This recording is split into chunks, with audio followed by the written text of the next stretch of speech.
Hello, my beautiful and amazing people. I just want y'all to know that I really love y'all, and I am so happy to be doing the work that I'm doing here at I Am All That You Are, because I am all that you are. And I just really believe that if I wasn't here speaking my truth to really tell y'all that y'all not alone in this world, you know, and the things that we face, I feel like it would be a lot harder for us to come together and really make change against these systems. And that's what I'm realizing, is that a lot of people are coming out and really speaking their truth, and people are realizing that they are not alone in the struggles that they face, and that makes us see and really see that we are not in this alone, and that we do not have to do this alone, and that together we can make it change. I'm not under your control. Thank y'all for being here, and thank y'all for wanting to do the work, and thank y'all for seeing truth and power in the work that I do and in my words. And I am here. If you're new to my channel, thank you for coming through. I am all that you are. Don't forget to like, subscribe, and share. And not only share, but share my words, share my truth, share the things that you learn here with the people around you, so that we all know how to overcome these things, and so that we know, again, that we are not in this alone. Some of the updates that I have for y'all that I really wanted to lay out before I even post any more videos. I have a few new things coming to I Am All That You Are. I have a segment called Real Talk that I'm gonna start doing, that I actually have a video that I'm getting ready to post soon. And Real Talk is a segment that I want to do to allow me to talk about things with my homies uncensored. And these Real Talk videos are going to be real talks where we really get into things and we really start deconstructing a lot of the things that inhibit us from liberating ourselves. So that's one thing that's going to be coming soon. Stay tuned for that. # Real Talk. And if there's anything that you would like for me to discuss, come through on my page, I Am All That You Are. Come through the DMs or come through the comments, and let me know what you would like for us to really talk about, because we're going to really get into a lot of the things that we don't really get to talk about because of the spaces that we are typically in and thrown into, and the systems that we are thrown into that don't want us to talk about these things. So that's one thing that I have coming for y'all. Another thing that I've recently been working on is this artist collective that I started, and it's bigger than just an artist collective, but that's primarily what it is. And it's called Black Voices United. And Black Voices United is an artist collective that goes hand in hand with some of the work that I do here at I Am All That You Are. And Black Voices United is a space for Black youth, Black individuals to solidify themselves in their truth, to know that their truth is a truth and that it is valid, you know, that knowing and recognizing that their experiences are valid, even if they don't stand as the dominant experience or the dominant belief or the dominant role of our culture. And that's Black Voices United. Right now we have a few members, but I'm extending this to everybody, no matter where you are. We're based in San Diego, but we have members all over the world as of right now. So I just wanted to extend that to anybody who's looking for space to tell their truth, for anybody who's looking for a community that can stand behind them and then building themselves and building the things that they want to bring to the world. Black Voices United. We are here for you, and we are here for each other to build and become everything that we want to become. So those are some things that I'm working on right now that I just wanted to slide in there for y'all to just have lingering on your mind. But today, what are we going to talk about today? Today, we are talking about Black women in academia, Black women in the university setting, some of what comes with that for me personally as a Black woman here at a PWI. So let's get into this. So I wanted to talk specifically about myself and some of the experiences that I have went through in being here. I go to San Diego State University, and if you don't know, it's in California, San Diego. And San Diego State University is a predominantly white institution. The Black population here is 3%. And they say they're a Hispanic serving institution, but again, most of my Latinx peers still feel unheard, still feel unrecognized, still feel invisible. So something that I kind of wanted to first talk about is what it's been like for me creating community here, and what it's been like for me creating community not only within the Black community here, but outside of the Black community here. And when I first got here, it was hard. It was really hard. I thought that me coming to SDSU, the Black community would be so apparent. I thought that me coming to SDSU that my black upper class peers would be more of a support system for me in navigating this white space, but that's not the reality. And when I got to SDSU, and something that I'm noticing with a lot of the freshmen coming in is that the black community was absent once I got here, and that it was kind of up to me to submerge myself in these spaces with people that I, one, was not familiar with, and two, was still coming to even really understand the environment and the space that I'm in now. So when I first came here, I spent a lot of time in my room. I spent a lot of time feeling misunderstood, specifically by the black community, because I did not know how to get involved. I did not know how to make friends. I did not know how to build that community, or better yet, how to seek it out so that it can show up for me when I needed it. So I spent a lot of time in my dorm, as I said, and in the dorms, the black community is even smaller than it is on the larger campus. In addition to me spending a lot of time in my room, I noticed that when I did try to submerge myself into these black spaces, as I said, oftentimes I felt misunderstood. I felt that a lot of my peers were seeking out these spaces more so to find themselves, or not even to find themselves, but to fill in the gaps of finding themselves with these group identities and with these social identities. And I so much was not looking for that when I got to college.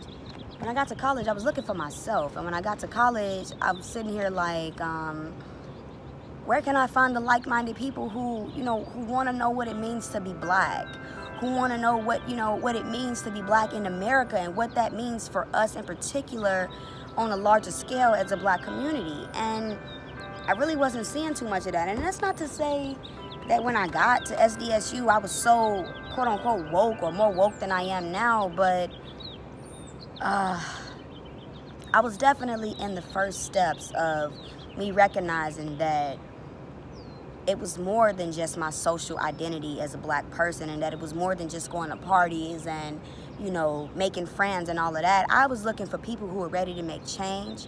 I was looking for people who were ready to build community, to initiate that change. Like, I was looking for people who was ready to start making shit happen. And even at that freshman level, I was moving in ways that I noticed people were recognizing that I came here with a purpose. And now in my sophomore year, I'm recognizing that, what it means to get involved. And I recognize what it means to build that community and to seek out that community. And I want to say a lot of the friends that I have are not in my grade level. And I want to speak to that for a second, because when I started SDSU, the first football game that I went to, I was surrounded by black women. And I cannot tell you how many of those black women I am still friends with today. And that's what hurts me the most, is that when I got here, it seemed so perfect. It seemed so right. It seemed like it was about to work for me. And now I'm in my sophomore year, and I'm happy to say that it is working for me, but in ways that I've had to solidify and create for myself. And honestly, if I wouldn't have taken up the space that I've taken up, if I haven't cultivated the mindset that I have, I would probably still be somewhere in my dorm looking for the community to show up for me. And I think that's where a lot of black people is they come to SDSU and they see all these black people on the pamphlets and on the website, but they don't know where to find us. They don't know, what spaces we're really occupying to really build and heal and have that community. They don't know. So I can understand, the confusion, and I can understand the need to seek out that group identity, because you're still looking for yourself in a space that you thought would help you understand yourself so much. I'm gonna get back to my experience as a black woman here at a PWI. And I'm gonna talk more about my major now. So I'm an anthropology major, and I'm a anthropology major, communications, and Africana studies minor. And I didn't take on my Africana studies minor until day before yesterday. And I did that because even though anthropology want so badly to recognize Africa and African civilizations as the root of mankind, they do it in such a vague and still white supremacist way that they don't still outwardly recognize, the contributions that African Americans and African people have made to mankind. They still don't directly recognize the contributions that we have made to our progress thus far. This is why I personally have felt like my course load has lacked, and why it has, been so lacking for me in particular as a Black woman. Because yes, we can go into these classes and talk about, the human species and the evolution of mankind and the evolution of culture, but yet we've yet to really talk about the root, the real root that we all know exists. And I'm sorry, some of us may not know, because I go to a predominantly white institution where a lot of white people have been taught from the beginning to not recognize African people and the contributions that we've had to, mankind. So coming into these classrooms, when I say the lack of recognition, I mean, when they talk about African cultures, they only talk about Egypt. When they talk about, African civilizations and the roots of mankind, they only talk about African people in Nigeria. And in Nigeria, that's pretty much it. Nigeria and Egypt. That is the most that you're going to get out of Africa in an anthropology class. So for me, as an African American Black woman, I have to do a lot of the work myself. I have to do a lot of the research and the education in myself. And that's where it came in me needing that Africana Studies minor. And honestly, I'm thinking, like, why don't I just double major and make this an Africana Studies major? Because when I went to declare the minor, I'm already halfway completed with the minor. I have 4 more classes to take in the minor. And that's what I'm saying. As a Black woman, I noticed how my Blackness has really encouraged me to seek out myself in these classrooms and seek out myself in my education. And where I could not find it, I was encouraged to seek that out in my academic advising and seek that out in the classes that I picked. So even though I didn't have the Africana Studies minor, I was already halfway there. And I was just thinking, like, damn, imagine if I wouldn't have went and declared the minor. Shit, by next year, I probably would have already been completed with the minor and not even known it. And that's the thing, is that I'm constructing my course load not only to relate to me, but to teach me about me. And it's interesting that in order for Black people to do that, we have to declare a major or a minor, because nowhere in my map was it that I should take an African Studies class or an African Studies major or an African Studies minor. Nowhere was that in my course load. Nowhere was that in my map, my plan towards graduation here in college. And I put on my application that I was African American, but this system is so default. The system is so default for all of us to all learn the same thing and to all get the same information, no matter where we choose to go in life. And in that, it typically leaves out room for Black people to see themselves or to find themselves, because we are not a part of the default.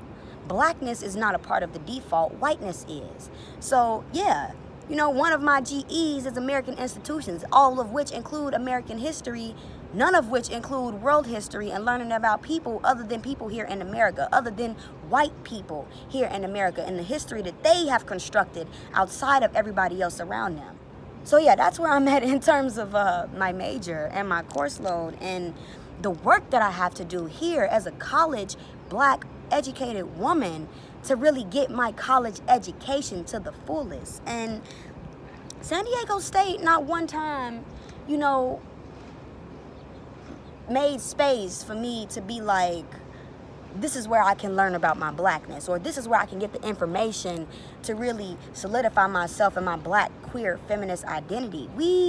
My women's studies class, okay? My women's studies class had not even, I want to say, put me in a space to really think about my Black womanhood.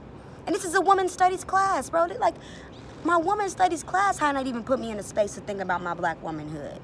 My women's studies class had not even put me in a space to think about my Black, queer, feminist identities. Like, so it took for me to seek out these spaces. It took for me to put myself in these spaces. And I want to go back to when I was living in the dorms. I wasn't really encouraged to go and put myself in these leadership positions in the black community, or put myself in these black social organizations in the black community. I was not encouraged to take those positions. I recognized the change that would come with me taking those positions, and that's what pushed me to take those positions. And that's what I mean by being black in college. We're not pushed as much as we should be to take positions that can really solidify and create change in these communities that we exist in. We're not pushed or even encouraged or even shown how to take these leadership positions that can create change, larger change, lasting change in these educational environments. You know, it's oftentimes our white peers or non-black peers who are pushed to take these positions, who are pushed to go and be the student body president, who are pushed and go and stand up for us in Senate meetings and meetings with the president, who go and meet and eat with the president. Specifically not black students who are pushed and encouraged to take up that type of space. So that's a lot of what I've been doing here as a black woman at a predominantly white institution. I've been pushing not only myself, which has come with a lot of courage and confidence and self-esteem. I have pushed myself, and not only myself, but my peers, into taking up space, not only in your classrooms, but in the larger SDSU community. Because if we don't take up that space, then you will have more black students coming here, seeing themselves on the pamphlets and not knowing where they really exist, where they can exist in these universities, and where they can really take up space in the university setting. So I'm gonna get specifically into my experience as a black woman here at a predominantly white institution, because I can't even tell y'all how many times I have been silenced. I can't even tell y'all how many times I have been pushed to not take up space, how many times I have been pushed to not do something, and yet have I still spoke up, yet have I still strived, yet have I still taken up space. Because if I don't, who will? Because 9 times out of 10, as I told y'all, I'm an anthropology major. I have yet to meet another black anthropology major in my class. I've met one other black woman who's an anthropology major who is now graduated. Okay, she's gone. So what community do I really have here within my field that I am trying to study in? And then it wasn't until recently, which I mean this month, that I even learned about Zora Neale Hurston, who is a black anthropologist that they like to push into the Harlem Renaissance movement and not let her live in her blackness, in her womanhood, in her intellectual intelligence as an anthropologist. So, you know, I have to create that space. I have to push for these things. I have to speak up as a black woman, because otherwise there is no room for me to be heard, especially not in anthropology, which is a white male dominated field. There is no room for black women. Better yet, our voices, our opinions, the things that we want to bring and innovate in these fields. So I have to create that space. I have to knock down walls. I have to literally come and pull myself up a chair at the table, because nobody's going to make that room for me. I have to move and make space for me, because nobody's going to make that room for me. And I have to say that that is a lot of black women here in the university setting. I was reading Bell Hooks, and she talked about her experience teaching at Yale, and also her experience as an undergraduate at other predominantly white institutions. And she talks about black women and how we're silenced, how our voices are silent in the academic setting overall, not even just in the fields that we choose to pursue and make change, but overall. No matter where we go, we're silenced. No matter where we go, our ideas are put to the back burner and not made valid. Even if they are the transforming ideas of today and tomorrow, they're put on the back burner and not made valid because we're black women. So I really wanted to make this video because I'm noticing that you have a lot of black women stepping up and making space for themselves and making change. And I just want to let y'all know, keep going, sis. Keep going and keep doing the work that you're doing. Let me affirm you and who you are and everything that you think that you can change, because sis, you're going to change it. Sis, you're going to make it happen. And this video is not only for my black women, but for my black people, because you have black people going into these academic settings all around the world. All around the world, not only in America. And I want y'all to know that you're affirmed in whatever change you're trying to make, and whatever you're trying to do, know that you can make it happen. And you don't need your white peers to validate you in everything that you think is possible. You do not need your white professors to validate your intelligence. You do not need these white universities to validate you with these degrees. Because for my black people who are still not in the university settings and who do not plan to go to college, recognize that your intellect, Your mind, your existence is valid with or without this education, with or without this university behind you. Because I can tell you as a black woman, I am here. I am here paying all the way in, and I'm telling you, I still have to do the work. Outside of this university setting, I still have to do the work to know my blackness, to love my blackness, and to understand what my blackness really means for this world that does not want to validate or believe or even recognize my blackness. So this is why I'm gonna wrap this up, because there isn't too much to say other than we exist. And we will continue to exist in these spaces to ensure that we will continue to be able to exist long after we are gone. And that is a lot of what I try to do here at SDSU, is create spaces and do work and create dialogues that will last far long than me here at this university. Far long than even my peers who are here to listen to the words that I have to say here at this university. I want this change to be lasting. I want the spaces that we create here for black students and black women and black trans women and black queer students and black men to be lasting. Okay, I want these spaces to be lasting far longer than we are here, to make sure that they endure. And that's the thing with these PWIs, you know, when they give us something, they're not doing it for you. They're doing it to shut you up. They're doing it so that you don't continue to stir the pot. But that's the thing, we have to ensure that even with the little things that they give us, we don't allow that to stop our struggle. We don't allow that to stop our fight and what we are fighting for. We cannot let their petty reparations silence us, because that's what they want to do. These universities all around the world will give black people things to silence us and silence our fight. Don't let them silence you. That Black Resource Center, that black club that they gave you was not enough. That little funding that they gave you was not enough. Keep fighting. Keep talking, keep rallying, keep spreading awareness, because people need to know that black people are still not valued, no matter where they are in the education setting, no matter where they are, how high they are, okay? They still tried to bring down Barack Obama, the president of the United States of America. They still tried to bring down Michelle Obama, the first black first lady of this country. They still try to bring us down, even when they see us doing everything that they believe that we couldn't. They will still try to drag us down. They will still try to take that away from us. So in everything that you do, know that you are fighting for not only your liberation, but the liberation of your people, now and forever. Don't stop that fight. Don't let them silence you. Don't let them bring you down. Stay strong and stay powerful, and recognize that your black power is black power, and that nobody can take that away from you. And know that you don't need a university to validate your black power or your black existence. Know that you are valid with or without that education. And if you choose to move on without it, know that your journey is still your journey, with or without it. Your fight is still your fight, and it is still as powerful as any black person fighting with that education and that degree behind them. Know that that degree does not validate you, and it damn sure don't validate your blackness and your black existence. That is the last thing that that degree will do. So, with that being said, I love y'all.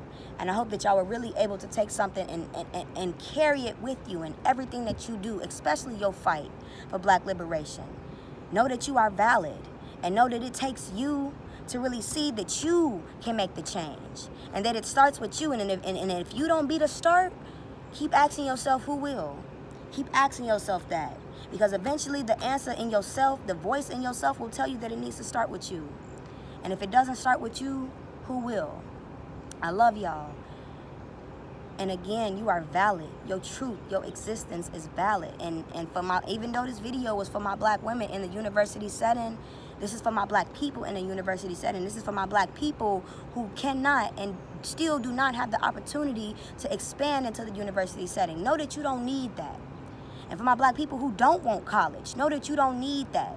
I don't care what your parents are telling you. I don't care what they tell you in these schools. You know, I don't care what they tell you even in the work setting. You don't need that degree, because you got black people who are recognized for the same things that these white people are out here doing, and they didn't have the power to go to college. They didn't have the degree to stand behind them, but they did the work. All you need to do is do the work, and the title will come with it. Okay? I love y'all. You are powerful.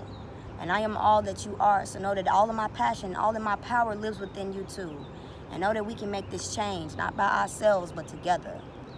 But recognize that it starts with you. Thank y'all. And stay tuned for that next video. Remember everything that we sit here and went through. Remember everything that I just gave you, and take it with you. I love y'all. Again, I love y'all. I love y'all. I love y'all. Take care of yourselves and put yourself first, because without you, there is no revolution. And that is all I have for y'all today. I'll see y'all in the next video.